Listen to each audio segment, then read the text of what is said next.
Hello friends, welcome to Blurred TV. Today we are going to introduce a very interesting story about the 7 sleepers. So without wasting a single moment, let's go to our story.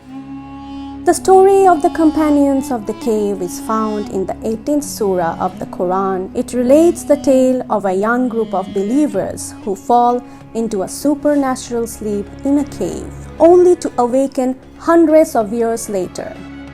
This story mimics a story found in the Syriac homily by a Christian bishop named Jacob of Syriac. His story tells of 7 young Christians in Ephesus, an ancient Greek city now situated in modern-day Turkey, who hide from an evil emperor in a cave, fall into a supernatural sleep for hundreds of years, and awaken to find that their hometown has been converted to Christianity. The Quranic story of the companions of the cave has traditionally been explained by the Islamic narrative as proof of Allah's divine power, whereby He miraculously caused 7 youths to fall asleep and awaken after more than 300 years. Yet, comparison with the literal milieu of the Quran, 7th century Christian culture in the Middle East, reveals parallels to the 7 sleepers of Ephesus, a Christian legend dating from the 5th century which tells the story of Christian youths being persecuted by the pagan Roman Emperor Decius in the 3rd century. The youths seek shelter in a cave, fall asleep for over 200 years, and venture out only to find that the empire is now Christian. Their faith confirmed, the youths then die and are embraced by the Lord. Rather than a mere exhibition of God's power, the original story was a parable meant to emphasize the ability of Christian faith to overcome persecution, a celebration of the Christianization of the Roman Empire, and an answer to the heretics at the time of the story's composition who doubted the literal nature of the physical resurrection. As the Quran does not to preserve the entire story, but appears to merely refer to it, the Mufassirin of later generations misinterpreted the story, leaving out key components and failing to relay the underlying message of the original parable. Modern literature. The account had become proverbial in 16th century Protestant culture. The poet John Donne could ask, "I wonder, by my troth, what thou and I did till we loved, were we not win till then, but sucked on country pleasures childishly, or snorted we in the 7 sleepers' den?" John Donne, The Good Morrow. In John Haywood's play called The 4 pp.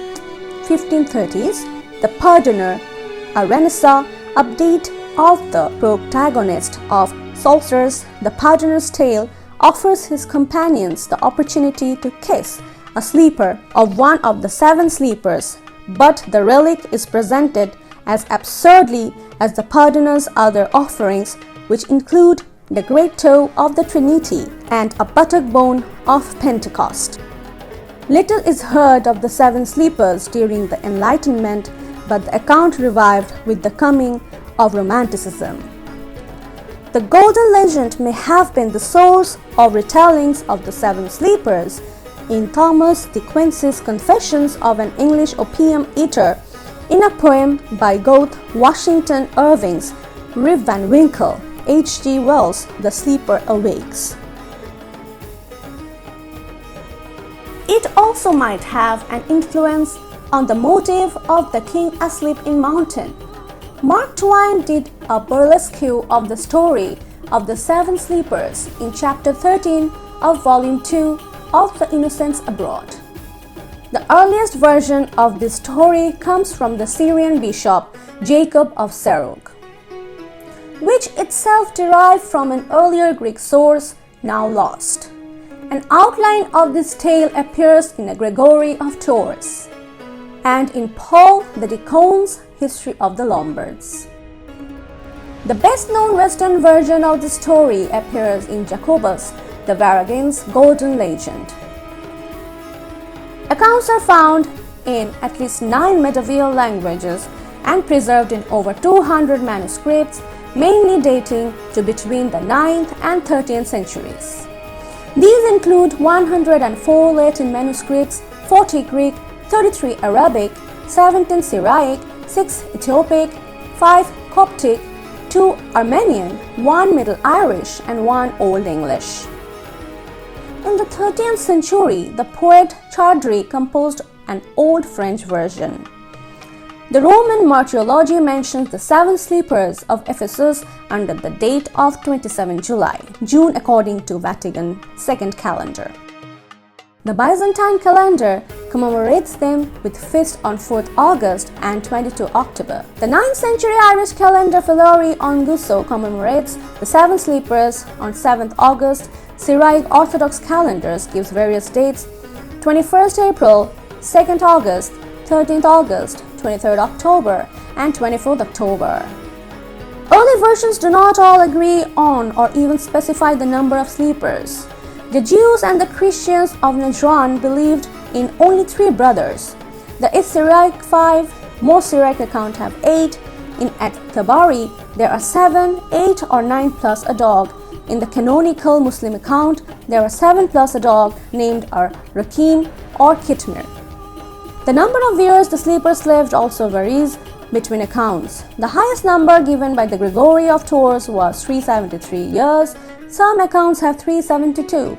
Jacobus the Vagagan calculated it at 196 from the year 252 until 448. All the other calculations suggest 195.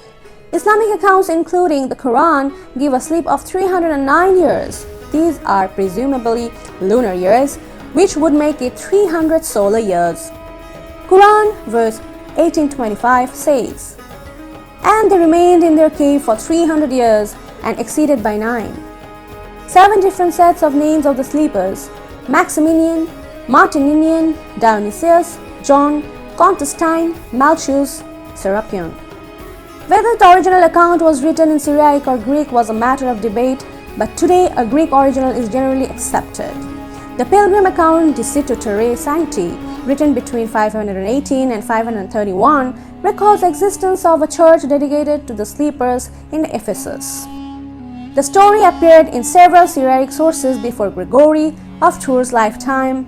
The earliest Syriac manuscript copy in the MS St. Petersburg, number 4, which dates to the 5th century. It was retold by Simonion, the Metaphrast. The 7 sleepers formed the subject of a homily in the verse of the Edessa poet theological Jacob of Sirach, died 521, which was published in the Acta Sanctorum. Another 6th century version in a Syrian manuscript in the British Museum gives 8 sleepers. Christian interpretation.